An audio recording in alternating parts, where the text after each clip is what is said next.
देश में एक बार फिर नीट परीक्षा को लेकर बड़ा विवाद खड़ा हो गया है। पेपर लीक के आरोपों के बाद नेशनल टेस्टिंग एजेंसी यानी एनटीए ने 3 मई को देश भर के सेंटर पर आयोजित परीक्षा को रद्द कर दिया। अब इस फैसले के बाद से ही छात्रों में आक्रोश है।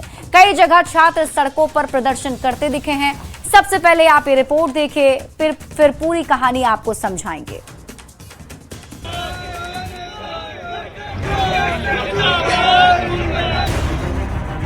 नीट पेपर लीक मामले में एनटीए ने बड़ा फैसला लेते हुए 3 मई को हुई परीक्षा को रद्द कर दिया गया है। री एग्जाम की तारीख जल्द तय किए जाने की बात कही गई है। नीट पेपर लीक केस की जांच अब सीबीआई करेगी। परीक्षा रद्द होने के बाद छात्रों में आक्रोश देखा जा रहा है। पटना के मेडिकल स्टूडेंट्स और नीट अभ्यर्थियों में नाराजगी बढ़ गई है। स्टूडेंट्स जो इस बार दिए थे उनके लिए बहुत बड़ा झटका है, क्योंकि वो लोग बहुत मेहनत किए होंगे। बहुत स्ट्रेस में जो एग्ज़ाम दिए हैं उनको तो बहुत स्ट्रेस हो जाता है। मतलब अब उतना तैयारी की मेहनत से अब फिर से एग्ज़ाम देना पड़ेगा और एक ही चीज़ को बार बार देंगे तो फ्रस्ट्रेशन तो होगा ही ना। इस बीच नीट पेपर लीक मामले में बड़ा पर्दाफाश भी हुआ है। बताया जा रहा है कि जयपुर की प्रिंटिंग फैसिलिटी से पेपर लीक हुआ था। जयपुर में एनटीए की प्रिंटिंग फैसिलिटी से पेपर लीक की बात सामने आई है। पहले केरल से व्हाट्सएप पर प्रश्न पत्रों के पीडीएफ के लीक होने की बात सामने आई थी। 3 मई 2026 को हुई थी नीट की परीक्षा, जिसे रद्द कर दिया गया है। परीक्षा दोबारा कराई जाएगी। नई तारीख जल्द घोषित होगी। सरकार ने सीबीआई को जांच सौंप दी है। मई 2026 के लिए किया गया पुराना रजिस्ट्रेशन ही मान्य रहेगा। परीक्षा फीस वापस की जाएगी।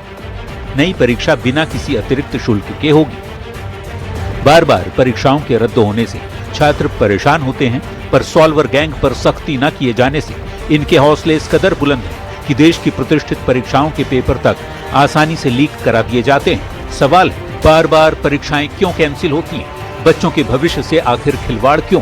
पेपर लीक से सबक क्यों नहीं लेती सरकारें? 23 लाख बच्चों को आखिर कौन जवाब देगा?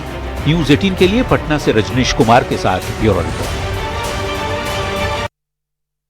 देखिए, एक बड़ा फैसला लेते हुए नीट की परीक्षा को रद्द कर दिया गया है, लेकिन जो स्टूडेंट हैं उनमें आक्रोश है। अब आपको पूरी खबर समझाते हैं। नीट परीक्षा रद्द क्यों हुई है, सबसे पहले आप ये जान लीजिए। देखिए, एक बार फिर से नीट की परीक्षा का प्रश्न पत्र लीक हो गया। एनटीए की कार्यशैली पर फिर से सवाल खड़े होने शुरू हो गए हैं और पेपर लीक के आरोपों के बाद नेशनल टेस्टिंग एजेंसी यानी एनटीए पर सवाल है। एनटीए ने देश भर में 3 मई को आयोजित हुई परीक्षा को रद्द कर दिया है और एनटीए के इस फैसले के बाद से छात्रों में आक्रोश है। सरकार ने पेपर लीक मामले की जांच अब सीबीआई को सौंप दी है और सीबीआई की टीम अब इस पूरे मामले पर आगे जांच पड़ताल करेगी।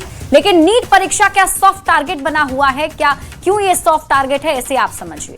एनटीए की परीक्षा प्रणाली में आंसर की में हेरफेर के आरोप लगते रहे हैं। परीक्षा केंद्रों पर नकल के लगातार आरोप भी लगते रहे, जिससे इस पूरी प्रक्रिया पर सवाल उठते रहे हैं। मेडिकल में प्रवेश के लिए ये एकमात्र राष्ट्रीय स्तर की परीक्षा है और इसलिए इसमें धांधली कर पैसे कमाने के लिए इसे आसान निशाना माना जाता है। सॉल्वर गैंग की ऊंचे स्तर पर बैठे लोगों के साथ सांठगांठ होती है और यही बड़ी वजह इसके पीछे मानी जाती है। एनटीए ने परीक्षा रद्द करने के बाद आगे क्या फैसला लिया है वो भी आपको बता देते हैं। तो एनटीए का फैसला है कि अब दोबारा से परीक्षा कराई जाएगी और नई तारीख जल्द ही घोषित होगी। मई 2026 के लिए पुराना रजिस्ट्रेशन ही मान्य रहेगा। परीक्षा फीस वापस की जाएगी और जो नई परीक्षा है वो बिना अतिरिक्त शुल्क के ली जाएगी। यानी कि छात्रों को परीक्षा शुल्क में जरूर राहत मिली है, लेकिन छात्रों का आक्रोश यही है कि आखिर एक एग्जाम भी सही ढंग से क्यों नहीं कंडक्ट हो पाता है।